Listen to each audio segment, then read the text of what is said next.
Hello everyone.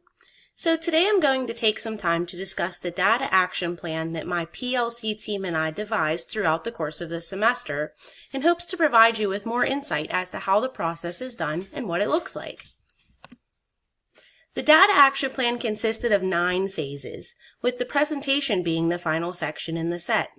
These phases will be broken down and discussed further in depth throughout this presentation. A number of these phases included PLC group meetings. What is a PLC group, you ask? Well, PLC stands for Professional Learning Community, where all parties involved work towards a common goal, which here means that we want to increase the success of the students in our fields of focus. PLC groups commonly consist of 3 roles: the facilitator, the timekeeper, and the scribe. The facilitator, as the name implies, facilitates the meeting, making sure that everyone's ideas are both heard and respected. The facilitator also writes the agenda for the day.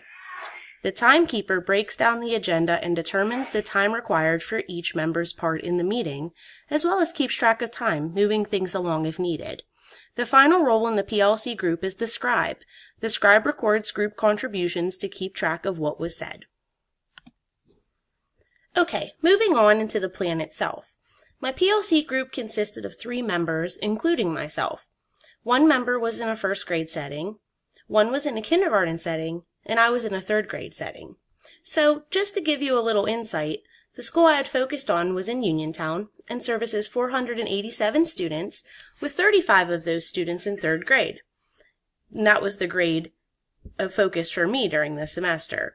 229 students are male and 258 students are female.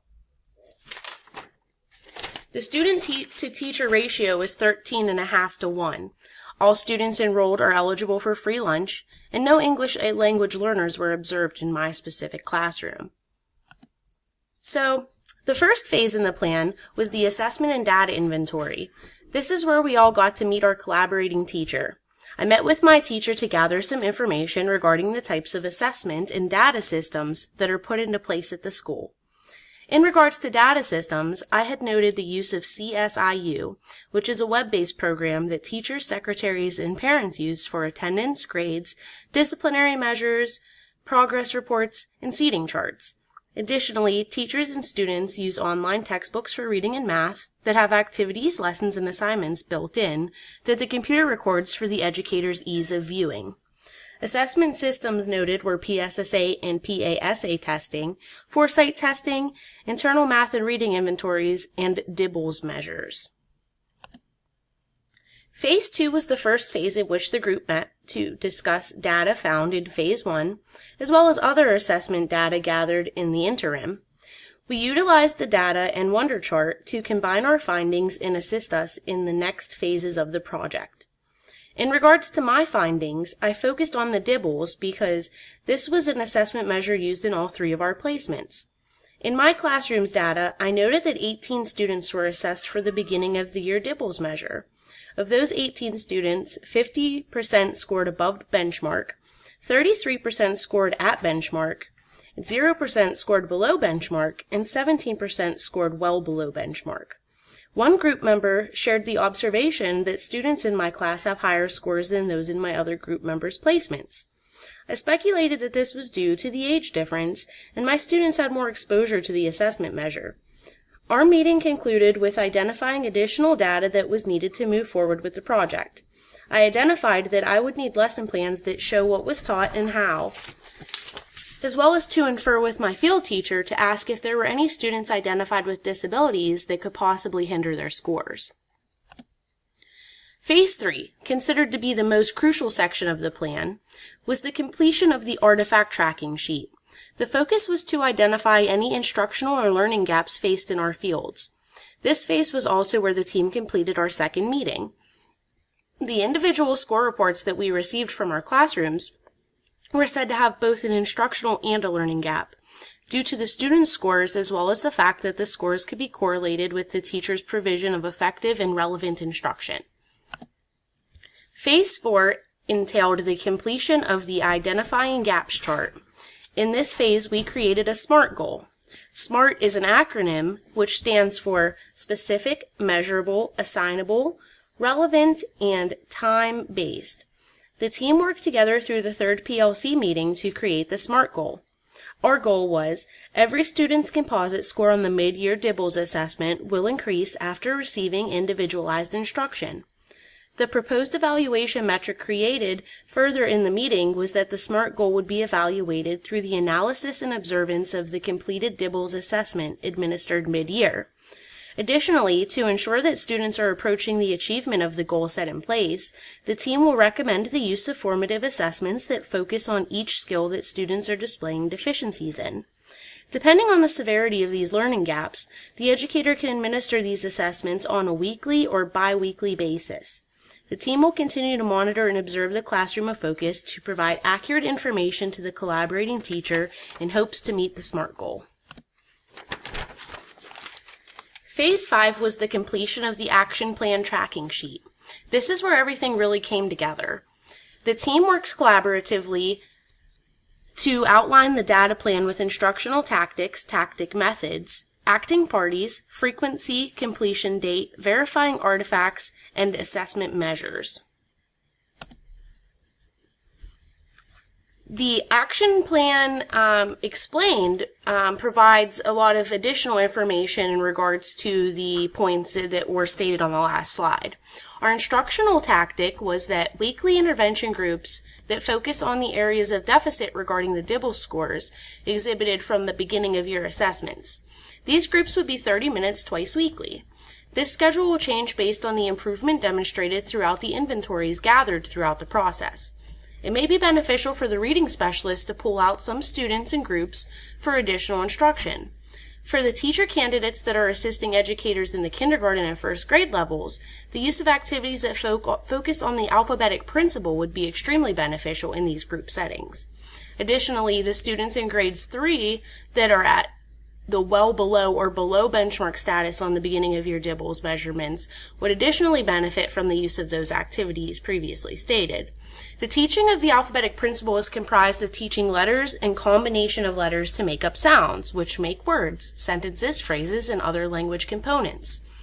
The tactic method that we outlined was that initially each educator will analyze the scores to the beginning of your DIBELS assessment to place students into intervention groups that place a focus on the skills that students are exhibiting the most difficulty in. The educator will be encouraged to use the grouping guide found on the DIBELS Next Instructional Grouping Suggestions, which I did include the link for your viewing ease. And this would be to ensure appropriateness with grouping. The educator will additionally be encouraged to analyze the information for use in determining growth overall. For all grade levels of focus, we propose to enlist the use of teaching repeated reading, which is I read, we read, you read. This is in hopes to improve scores in the sections of the DIBELS that this activity focuses on. In the repeated reading, the teacher reads alone, and these are passages, CVC words, sight words, sounds and blends, or whatever the reading content is focused on. This will differ for each grade level. Students and teachers read together. Students read alone. The group intends on accomplishing the implementation of the alphabetic principle by assisting the cooperating educator in providing learning experiences that are explicit, systematic, and that blend individual speech sounds into words. This is significantly more effective than other types of phonics such as incidental, embedded, or hold-apart phonics. Teachers should provide these experiences through scaffolding. The acting party for the plan would be the general education teacher for those general education students, the special education teacher, which would be for those students who receive specialized instruction, and the reading specialist for those who also receive specialized instruction. The frequency we outlined would be weekly or bi-weekly. That's depending on the student's severity of their learning struggles and the speed of their progress. The completion date would occur throughout the year.